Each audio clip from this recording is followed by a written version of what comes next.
Hello दोस्तों, MS classes में आप सबका स्वागत है। आज हम लोग जो है कक्षा 10 का मैथ जो है हम लोग एनसीईआरटी गणित जो पढ़ रहे हैं उसका जो द्विघात समीकरण का प्रश्नावली 4.1 का जो हम लोग अभी तक जो है इसमें से पहला क्वेश्चन हम लोगों ने समाप्त किया हुआ है। आज हम लोग जो है दूसरा क्वेश्चन करेंगे। तो दूसरा क्वेश्चन क्या लिखा हुआ है, देखिए क्वेश्चन में ये कह रहा है कि निम्न स्थितियों को द्विघात समीकरणों के रूप में निरूपित कीजिए। हमारी इसमें 4 क्वेश्चन है। इसमें हम लोग को जो निम्न स्थिति दी है बस इसको द्विघात समीकरण के रूप में लिख देना है। ये चीज क्वेश्चन के अंदर कह रहा है। तो चलिए देखिए क्वेश्चन क्या लिखा है। देखिए क्वेश्चन लिखा है कि एक आयताकार भूखंड का क्षेत्रफल 528 मीटर स्क्वायर है। क्षेत्र की लंबाई है चौड़ाई के दोगुने से एक अधिक है। हमें भूखंड की लंबाई और चौड़ाई ज्ञात करनी है। क्वेश्चन में ये लिखा हुआ है कि भूखंड का जो क्षेत्रफल क्वेश्चन के अंदर दिया हुआ है और इसके अंदर जो चीज पूछा हुआ है वो इसके बस द्विघात समीकरण बना करके छोड़ देना है, जबकि क्वेश्चन के अंदर लंबाई जो दिया है वो चौड़ाई के दोगुने से एक अधिक है। तो सबसे पहले हम लोग क्या करेंगे, सबसे पहले इसके चौड़ाई को हम लोग मान लेंगे। क्या लिखेंगे, माना आयताकार भूखंड की चौड़ाई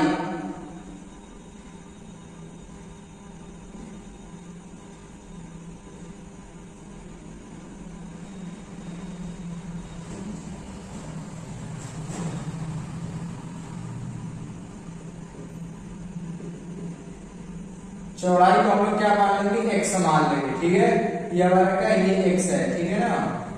और फिर इसकी जो लंबाई होगी, देखिए आयताकार इसकी जो लंबाई होगी वो क्या हो जाएगी हमारी,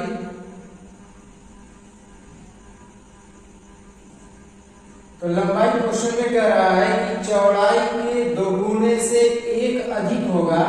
चौड़ाई हमारा एक से कितना है, 2x हो जाएगा और एक अधिक का मतलब एक जोड़ देंगे। ये चीज हो गया हमारा। फिर अब क्वेश्चन के अंदर ये कह रहा है कि ये एक आयत है, इसका क्षेत्रफल हमारा 528 मीटर स्क्वायर दिया है। इससे प्राप्त द्विघात समीकरण प्राप्त करना है। यानी इस जो कथन हमारा दिया हुआ है, जो स्थिति दी है, इस स्थिति से केवल हमको द्विघात समीकरण को प्राप्त करना है। यहाँ पर हम करेंगे प्रश्नानुसार या प्रश्नानुसार छोड़िए। यहाँ पर हमारा हम लोग जानते हैं कि आयत का क्षेत्रफल का फॉर्मूला क्या होता है। देखिए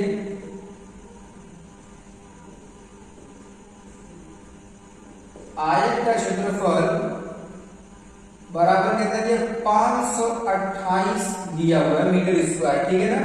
अब देखिए आयत के क्षेत्रफल का फॉर्मूला लंबाई गुणे चौड़ाई। लंबाई हमारा कितना है, 2x है, 2x + 1 और चौड़ाई कितनी इसकी है, गुणे में 100 हो जाएगा और ये 528 दिया हुआ है। इसी ब्रैकेट को तोड़ दिया जाएगा। ब्रैकेट को तोड़ेंगे, देख सकते 2x में गुणा करेंगे तो हमारा कितना है, 2x²। फिर इसका 1 का x में गुणा करेंगे 100 हो जाएगा और यहाँ पर ये 528। इस पूरे को उठा के इस साइड लेकर के आ जाएंगे तो हमारा हो जाएगा ये 2x² + x - 528 बराबर 0 हो जाएगा। ये क्वेश्चन के अकॉर्डिंग जो हमारा क्वेश्चन और हिस्ट्री के अंदर दिया हुआ है कि द्विघात समीकरण के रूप में निरूपित कीजिए, इसे द्विघात समीकरण के रूप में निरूपित कर दिया गया। यही इसका आंसर हो जाएगा। इस तरीके से जो है हमारा जो ये पहला भाग है इसको हम लोग लगाएंगे। चलिए इसके बाद हम लोग क्या करते हैं कि इसके जो दूसरा वाला भाग है उसको करते हैं। देखिए ये हमारा दूसरा क्वेश्चन है। दूसरा क्वेश्चन है क्या लिखा है, दो क्रमागत धनात्मक पूर्णांकों का गुणनफल 306 है। हमें पूर्णांकों को ज्ञात करना है। इसमें भी हम लोग को करना क्या है, इससे बस हम लोग को ये करना है कि द्विघात समीकरण को बताना है कि इसका द्विघात समीकरण कैसा आएगा। मतलब जो बना करके बस हम लोग को हल करके छोड़ देना है द्विघात समीकरण को। तो इसके क्वेश्चन के अकॉर्डिंग यह करना होता है। क्वेश्चन हमारा क्या, 2 धनात्मक पूर्णांक दिया हुआ है और उन दोनों धनात्मक पूर्णांकों का जो गुणनफल है वो 306 दिया हुआ है। हम लोग क्या करेंगे, सबसे पहले मान लेंगे, माना पहला धनात्मक पूर्णांक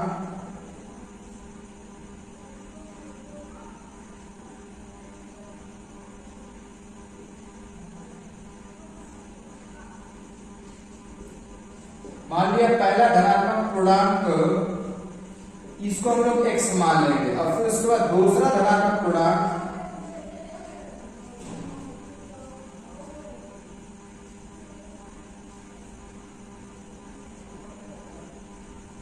तो जो दूसरा धनात्मक पूर्णांक होगा वो x प्लस 1 हो जाएगा। क्रमागत कहा है ना, दो क्रमागत धनात्मक पूर्णांक का है क्वेश्चन के अंदर, ये चीज हमारा है। अब इसके जो प्रश्नानुसार हो जाएगा हमारा, वो देखिए प्रश्नानुसार क्वेश्चन ये क्या है, दोनों धनात्मक पूर्णांकों का जो गुणनफल है वो कितना होना चाहिए, वो 306 है क्वेश्चन के अंदर बोला हुआ है। तो 306 है, तो यहाँ पर हम लोग लिख देंगे कि x अभी ब्रैकेट में हो जाएगा हमारा x प्लस 1 बराबर 306।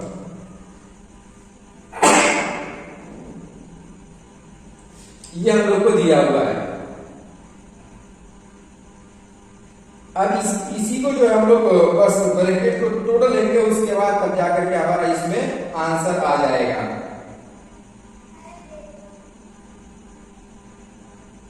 देखिए कैसे ब्रैकेट को तोड़ेंगे हम लोग, गुणा कर लेंगे x का x में गुणा करेंगे, हमारा हो जाएगा कि x स्क्वायर, x का वर्ग में गुणा करेंगे, हमारा हो जाएगा x, और फिर यहाँ पर बराबर 306 है हमारा।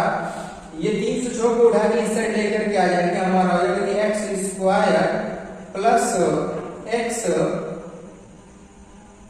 और यहाँ पर माइनस 306 बराबर 0 हो जाएगा। ये भी हमारा द्विघात समीकरण के रूप का हो गया। क्वेश्चन में यही चीज कहा कि इसका द्विघात समीकरण बना करके बताइए कि इसका द्विघात समीकरण कितना आएगा। तो यहाँ पर ये इसका द्विघात समीकरण हमें प्राप्त हो गया। अगर क्वेश्चन में ये कहेगा कि इसका मान निकालिए, तो हम लोग जो है इसका गुणनखंड कर लेंगे। गुणनखंड करने के बाद जो है जो प्रक्रिया गुणनखंड करने की होगी उसे किया जाएगा। अगले लेसन से वही काम करना है। तो उम्मीद करता हूँ कि यहाँ तक आप लोगों को ये जो पहला पार्ट और जो दूसरा पार्ट है वो दोनों अच्छी तरीके से समझ में आ गया होगा।